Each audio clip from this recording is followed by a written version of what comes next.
Thank you, thank you.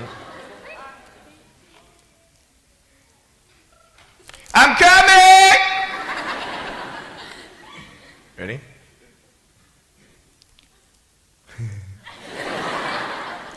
Hey, is that cool? Awesome. I want to talk about like when I started, going to school and stuff, a lot of people put me down, you know what I mean? Like people tease each other. I mean, people come up and say, hey, you're fat, you're fat, you're fat, you're fat, you're fat, you're fat, you're fat, you like, lose some weight, and you're like, you go home and you look at yourself in the mirror and go, I'm fat, right? And so many people tease each other. Oh, you're too short, you're too tall, you look whatever. Different hair and all that. It doesn't matter. See, the thing is, when you're in school, when you're growing up in life, it actually sort of matters to people how you look. And then it matters to you because it matters to others. Why? Why does it matter how you look? Because if they don't like you, then who will? If they don't accept you, then who will? And the fear that we have is that we're going to be alone. That we're not good enough. And we have to change ourselves. And so many people put me down and say, Nick, you look too weird and no one's really your friend and you can't do this and you can't do that. And I couldn't change anything. It's not like just fixing my hair one day and everything's fine. It's not like, just whatever. I couldn't change my circumstance. I couldn't just one day wake up and say, hey, give me arms and legs. I need arms and legs.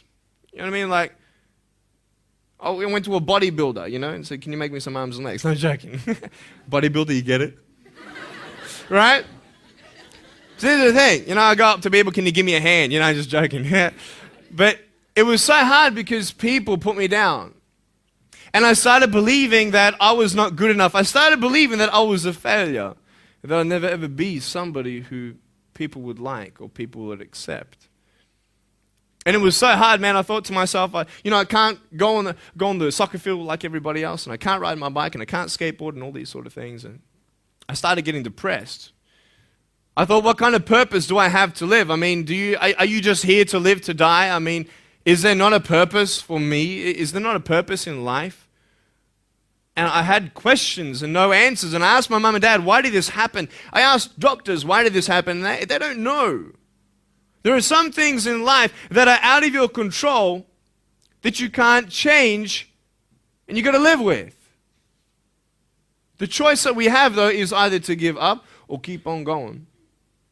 I want to ask you, what are you going to believe? Are you going to believe in yourself? Are you going to believe everybody else's judgment on you? Are you going to believe people when they say that you're a failure? When no one really likes you, no one really cares about you. And it's not really to say that, hey, you need someone to come up and say, hey, really, I like you, I care about you. No, it's not that, but it's the fact that people put you down. People don't even look you in the eye. People ask you how you are, and you say fine, but you're not fine, and they'll never know that. I tell you, life is interesting. Life's a journey. See this phone here? Let's say that I want to go to the phone, right? And I start from over here. Now, to get to the phone, it's not like I'm going to start meditating and going hum, right, and float across the air, right? It's not going to work.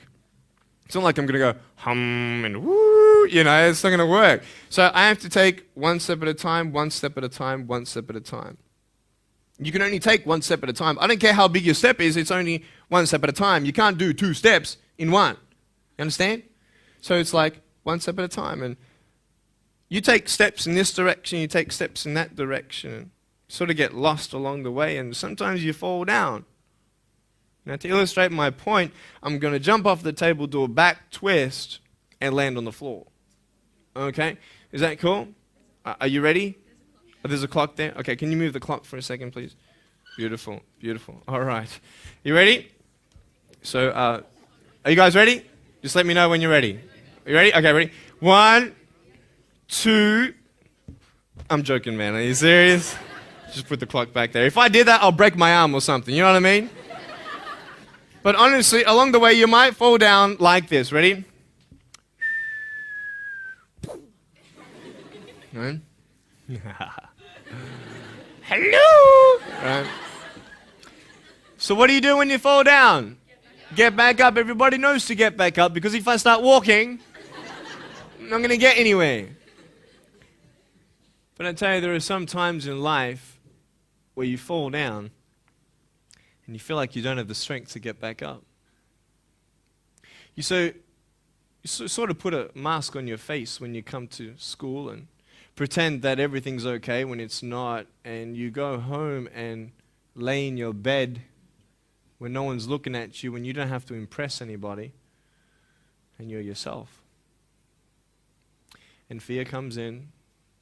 You know the fear that you have as soon as you walk into the doors of your house. Maybe there's a broken home. Maybe you have doubt in your life. Maybe you don't know for sure what's going to be happening in the future, and it scares you. Maybe you're worried about what people think of you, what people say about you. Just that fear paralyzes you. And I just want to ask you today, do you think you have hope? Because I tell you, I'm down here, face down, and I have no arms, no legs. It should be impossible for me to get back up. I mean, you go home and tie the legs and arms of your brothers and sisters and like push them down and see how long it's going to take them to get back up. You know what I mean? You know, you can tell them that you'll see them tomorrow. You know what I mean? But this is the thing. It should be impossible for me to get back up, but it's not. You see, I will try 100 times to get up, and if I fail 100 times, if I fail and I give up, do you think that I'm ever going to get up? No. But if I fail, I try again and again and again. For as long as I try, there's always that chance of getting up. Does that make sense? And it's not the end until you've given up. And just the fact that you're here should persuade you that you have another chance to get back up. There's still hope. I'm not here today to tell you that I understand your pain. I don't know how it feels to be abused. I don't know how it feels to feel, quote, fat and you've got an eating disorder. I don't know how it feels to have a broken home. I don't know how it feels. But I know how it feels to have a broken heart. And I know how it feels to be alone. And I want you to know that I found my strength in Jesus Christ, and you're going to find your strength in whatever you find it in. But I just want you to know that it's not the end. It matters how you're going to finish. Are you going to finish strong? And you will find that strength to get back up like this.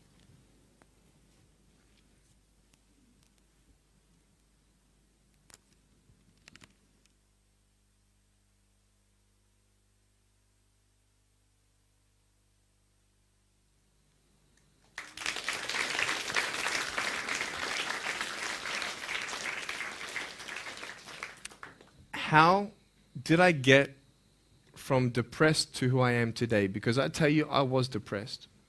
When I was age 8, I used to concentrate on the things I didn't have. I wish I had arms and legs, and I wish I could do this, but what can I do? You see, I have a choice, and that's what I want to talk about today, choices. I can either be angry for not having arms and legs or be thankful for my chicken drumstick.